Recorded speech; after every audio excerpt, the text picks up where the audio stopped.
know, but back then, like, we called it kind bud because compared to the brick weed, it was like kind. So I would get that at Kentucky, Southern Kentucky, and Northern California. But you could only get that in the fall because, you know, it was like little small farmers. They'd grow like 25, 30 pounds. So by December, all that stuff would be gone. So was weed the best drug to make money off of? Could you make the most profit off of weed, or why did you choose weed? I always tell people, I never consider myself a criminal. You know, I considered myself an outlaw because I broke laws that I thought were wrong. So, I mean, I sold weed because, I mean, to me, weed and psychedelics are the righteous drugs.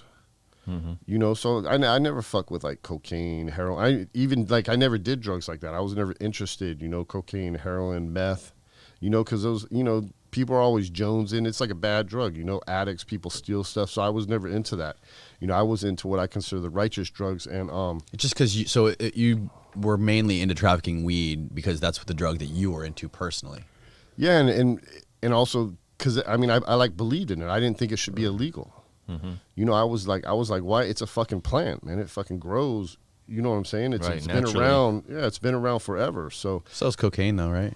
Not in the form that you buy it in. I mean, cocaine's kind of before processed. you pour the gasoline on it and all that. Yeah, but definitely weed. I mean, I would make a lot of money back then. I mean, I can make like $1,000 a pound, basically. You know, I would get brick pot out of like Dallas, Texas. I would get it for like $300-400 a pound, and I could take it up to the East Coast and I could sell it for like, you know, $1,300, $1,400, $1,500 a pound. You know, easy. You know, back then I'd say ounces were probably going like, you'd pay maybe $50, $60 a quarter, and an ounce of that brick pot would go for like $150, $160. Wow. And how old were you when you eventually got busted? I was 20 when I got busted. You were only 20 years old when you got busted, and how long did you do in prison? I did 25 years. Well, I got sentenced 25 years. I did 21 years. Fuck. Yeah. So I went in, you know, I went in 1993 and I got out in 2015. But, wow.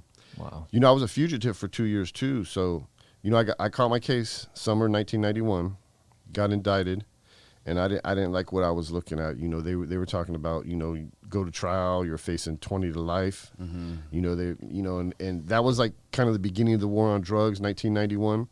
And I was actually in the first wave of kind of the psychedelics and weed guys, you know, because when they made those laws in 1988, it was all for the, you know, the African-American guys in the inner city. Right. So they were cracking all those dudes in the head, giving them like 20, 30 years for like for 5 little grams. Stuff. Yeah, 5 grams of crack. That's why they made those laws. But then when they got some criticism, after they'd been doing that for about 3 years, they started getting criticized. And especially, I'm in Northern Virginia, so we're right outside of D.C. So that's, you know, it's kind of like, you know, all the politics and stuff. So I almost felt like when my case happened, it was like, you know, they were like, look, we bust white drug dealers too. I was in that first wave of like weed and psychedelic dudes, you know, when they came out to the suburbs, you know, and they just started hammering us. But yeah, they were trying, like, I was looking at 20 to life.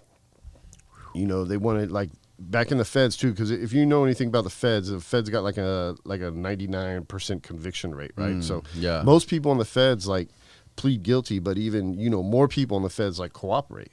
Most people cooperate, right? Yeah, that's the only way to get your sentence down, basically. You know, so they were pressing me to cooperate, but, you know, I was like looking at the situation. You know, I didn't want to put somebody else in a fucked up situation like I was in.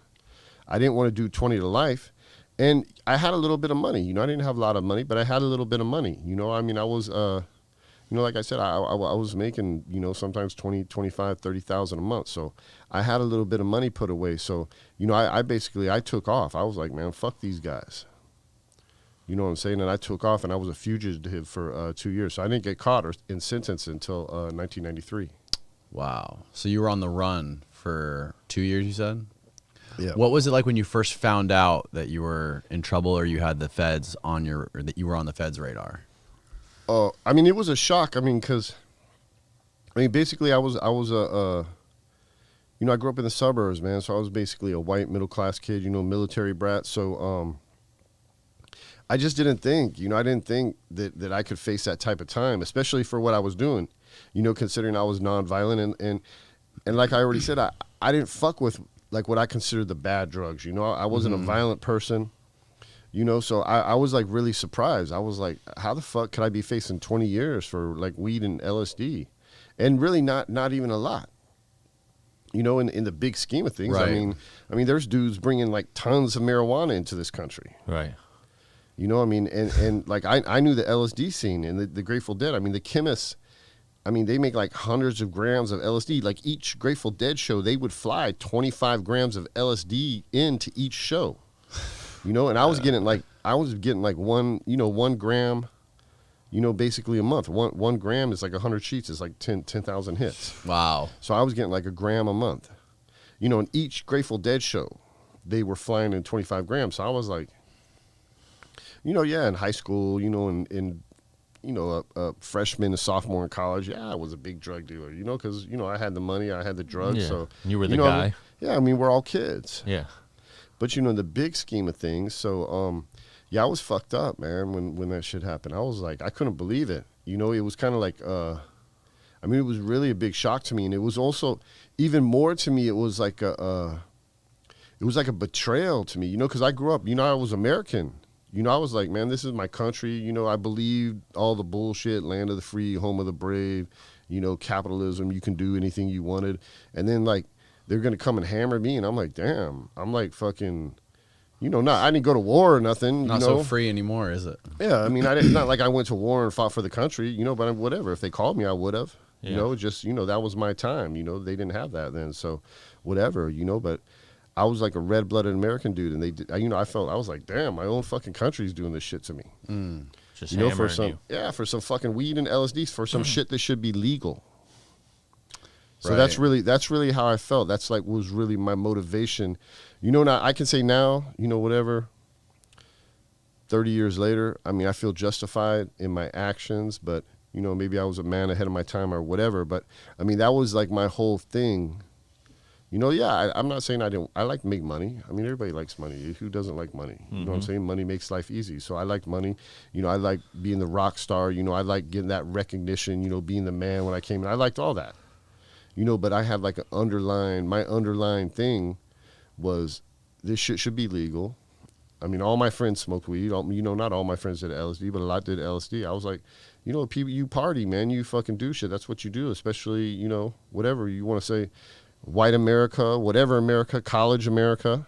I mean, that's what people do.